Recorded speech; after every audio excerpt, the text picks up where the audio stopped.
கரூரில் நெரிசல் மரணங்கள் விவகாரத்தில் சென்னை உயர்நீதிமன்றம் அமைத்த சிறப்பு புலனாய்வு குழு விசாரணையை எதிர்த்து தாவேக உள்ளிட்டோர் உச்சநீதிமன்றத்தில் வழக்கு தொடர்ந்தனர். இந்த வழக்கை விசாரித்த உச்சநீதிமன்ற நீதிபதிகள் ஜே.கே. மகேஸ்வரி, என்.வி. அஞ்சாரி அமர்வு கரூர் நெரிசல் வழக்கை சிபிஐ விசாரிக்க உத்தரவிட்டுள்ளது. தேசத்தின் மனசாட்சியை உலுக்கிய சம்பவம் பற்றி நியாயமான விசாரணை நடைபெற வேண்டும் என்பதால் வழக்கு சிபிஐக்கு மாற்றப்படுவதாக நீதிபதிகள் தெரிவித்துள்ளனர். சிபிஐ விசாரணையை கண்காணிக்க ஓய்வு பெற்ற உச்சநீதிமன்ற நீதிபதி அஜய் ரஸ்தோகி தலைமையிலான மூவர் குழுவையும் நீதிபதிகள் அமைத்துள்ளனர்.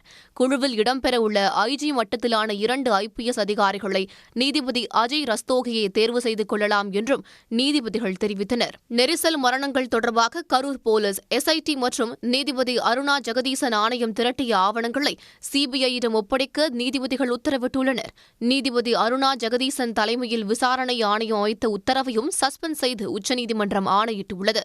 கரூர் நெரிசல் வழக்கில் முதல்கட்ட முகாந்திரத்தின் அடிப்படையில் மட்டுமே இடைக்கால உத்தரவு பிறப்பிக்கப்பட்டுள்ளதாக தெரிவித்த நீதிபதிகள், பிரமாண பத்திரங்களின் அடிப்படையில் இடைக்கால உத்தரவு மாறுதலுக்கு உட்பட்டது என்றும் குறிப்பிட்டுள்ளனர். மேலும் அரசியல் கட்சி தலைவர்களின் சாலை உலா பிரச்சாரங்களுக்கு வழிகாட்டு நெறிமுறைகள் வகுக்க தமிழ்நாடு அரசுக்கு உத்தரவிடக் கோரிய வழக்கை கிரிமினல் வழக்காக மாற்றியது எப்படி என சென்னை உயர்நீதிமன்ற பதிவாளர் அறிக்கை அளிக்கவும் உச்சநீதிமன்றம் உத்தரவிட்டுள்ளது.